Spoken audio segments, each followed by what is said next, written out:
Hi, friends. It's Maddie here, back at it again with another reaction video. And today we're going to be watching Brian Regan Emergency Room.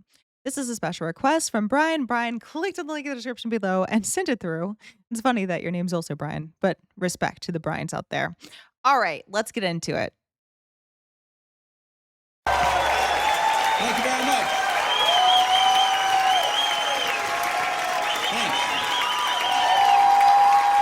I'm literally so slow. I thought that behind him it said I'm prov instead of improv. And I was like, what does that mean? It took me a second. It took me a second. I thought that in my head, but then I wanted to confess to you guys that it took me a second. So I thought that you would find that quite amusing, even though it's embarrassing for me. All right, let's keep going. Very nice. I'm Paul. Wow. Thank you. Thank you.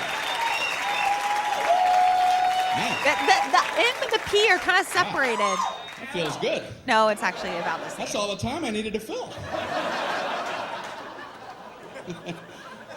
I appreciate that. Thank you, man. Feels great.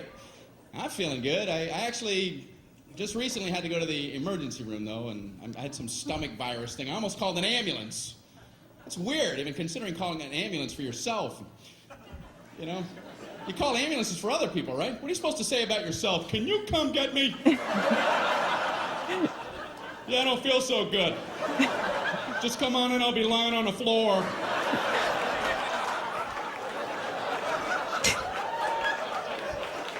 Yeah, I'm just looking at the phone going, I don't know how to do this. I don't know what to do. It was at night, so I drove myself to the emergency room. Aw. That's a nice relaxing drive. Hey, hey, it's better than the like $1,000 bill that would have came with the ambulance, though. I'm gonna be real. This is probably before Ubers because I've heard of people calling Ubers to go to the emergency room. It's cheaper than an ambulance. I don't know what to do. It was at night, so I drove myself to the emergency room. Poor That's a nice guy. relaxing drive. No, after you. Merge, everybody, merge. If he's got a stomach bug, is he I'm vomiting? only imploding.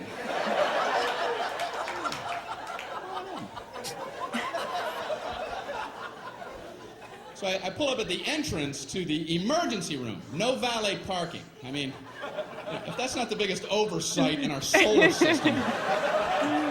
If there's ever a time where you want to go, can you park this because I need to collapse immediately?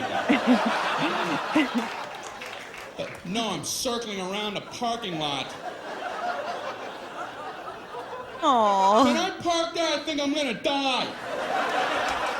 I'm dying too. Okay, go ahead. Yeah, I'll go up a couple levels.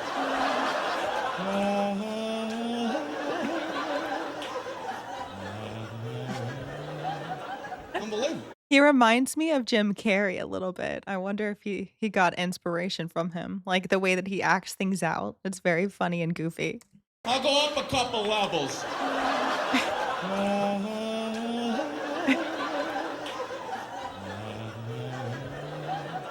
Unbelievable. I don't care if you're driving yourself or someone else to the emergency room. You still want to get out and run in with them. Are you supposed to drop somebody off and go park a car? Okay, you go in. Tell them you're shot. Legitimately, yes. I think that that's how it Ask goes. them if they validate. Unbelievable. Real. So I finally park, you know.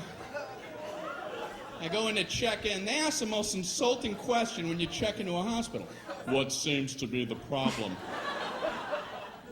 What seems? Well, it seems. It seems like everything on my inside wants to be on my outside. But I'm no doctor. What kind of condescending question? So they check me into my luxurious half room. There's a curtain down the middle. with a mystery patient on the other side. And he's moaning over there. Thinking, man, they're never going to help me with him moaning like that. So I got to out-moan him. That's what I was going to say. Is he going to start?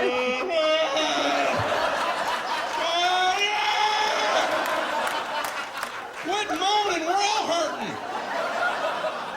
The whole floor is like a haunted choir. It's got to be hell to work in this environment. It is. It is. So I'm I have. time writhing. Nurse finally comes in. How are you doing tonight? I'm on a gurney. You have a painkiller or something? This is killing me. So she goes, how would you describe your pain? On a scale of 1 to 10. It's killing me. I don't know if you remember that part. Ouch. What are we playing, that pyramid game? Excruciating. What is this game, guys? You guys let me know in the comments. I don't know this one. What are we playing, that pyramid game? Excruciating. Horrific. Would rather have shards of glass in my eyes. Dang. Okay, he really must have been feeling bad. I Wow. can pay this to you. So she asks, how would you rate your pain? 4 stars. Oh, stars. Okay. 2 enthusiastic thumbs up. She goes, how would you rate it on a scale of 1 to 10, with 10 being the worst? Well, you know, saying a low number isn't going to help you. Oh, I'm a 2. Maybe the high 1s. If you could get me a baby aspirin and cut it in half. Maybe a Flintstone vitamin and I'll be out of your hair. You can go 10 to all the 3s and 4s and such. Well, I mean, realistically, though, it's to help diagnose because someone may have 10. It may be waves of pain, right? So he could have been going through waves of pain where it was feeling like a 10 and then it started feeling like a 3. And they might diagnose him with something differently than if it's just 10 across the board constantly. So the numbers actually do help. They help. Okay. It's annoying. It is annoying to like tell someone, yeah, I'm in pain and I have to rate it on a scale of 1 to 10, but they kind of help diagnose things. Okay. Anyways. Cut it in half. Maybe a Flintstone vitamin and I'll be out of your hair. You can go 10 to all the 3s and 4s and such. If anyone's saying such ridiculous numbers. Well, I mean, hey, some people get like conked in the head, they're bleeding out, and they can't feel anything. And then it's like if they say that there are 1 or 2, then we're in trouble. We're in trouble, you feel me? So that's why they ask. And then it's like you could have nerve damage. You could have so many other things happening. But I get what he's saying. I get what he's saying. You can go 10 to all the 3s and 4s and such. If anyone's saying such ridiculous numbers. I couldn't bring myself to say 10, though, because I had heard the worst pain a human can endure is getting the femur bone cracked in half. And I don't know if that's true, but I thought if it is, they have exclusive rights to 10. And now I'm thinking, what was I worried about? Is there like a femur ward at the hospital? They would have heard about me and hobble into my room. Who the hell? Street Had cred. the audacity to say he was on a level 10. You know nothing about 10. Give me a sledgehammer. Let me show you what 10 is all about, Mr. Tommy A. No! No! How can I possibly say 10? I can't. So I thought I'll say 9. And then I thought, no, childbirth. I better not try to compete with that. And then I'm thinking, you know, it must be hell giving childbirth when your femur bone's cracked.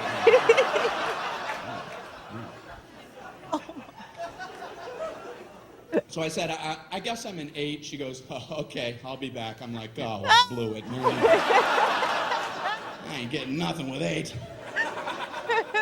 But she surprised me. She comes in, she goes, the doctor told me to give you morphine immediately. And I'm like, morphine? That's what they gave the guy in Saving Private Ryan right before he died. You said okay, you're an 8, my guy. I'm a 0. I'm a negative 11 teen. Morphine. So they gave me morphine. Wow. All I know is about 15 minutes later, just for the hell of it, I was like, I'm an 8 again. That's real. People will come into the hospital to get morphine and claim that they're in excruciating pain just for the meds, and then stay there, and then leave on their leisure. They'll leave. When everybody checks and determines, they get X-rayed or they get whatever sort of checkups necessary, blood test, whatever things that they need to do to determine if this person is actually sick or if they're just fibbing, then they have to hop to the next hospital. This is a real thing. It is real. But the hospitals wanna treat, right, for multiple reasons, because if someone is in excruciating pain, they wanna help them get out of it, but also because the more drugs that are flowing, the more money that's flowing, you feel me? So, yeah, yeah, you try to be as realistic as possible with your number. They gave me morphine. Wow. All I know is about 15 minutes later, just for the hell of it, I was like, I'm an 8 again. No! That's how addiction happens. It happens Guess who's an 8? Oh my They finally gosh. check me out. I'm walking down the hall going, say 8, say 8, say 8, say 8. Happy 8 day. Did you get some 8? Did you get any 8? What am I throwing? You can't throw a number. All right. Johnny Appleseed. Did you get any 8 over there? I don't understand my own visuals. All right. You're throwing numbers I around. mean, he's throwing dice. You could throw dice and get an 8. Oh, no, he was pretty funny. He was pretty funny. I liked him, Brian Regan. I haven't heard of him before. That was a good one, though. I liked the scenario, I liked the setup. I think that it was, again, like, it was like a very it was a very digestible kind of comedy routine, and I liked it. I thought that he was funny and charismatic, and I really liked his little motions, even though some of them were kind of they did nonsensical. I liked him still. If you guys wanna watch more comedy, I'm gonna link my playlist up at the top over here, over there, up over there, and then there are gonna be some more videos right in front of you that you can just click click and watch that daggone video. Make sure you like this video and subscribe to the channel, and until next time, I'll see ya. Bye.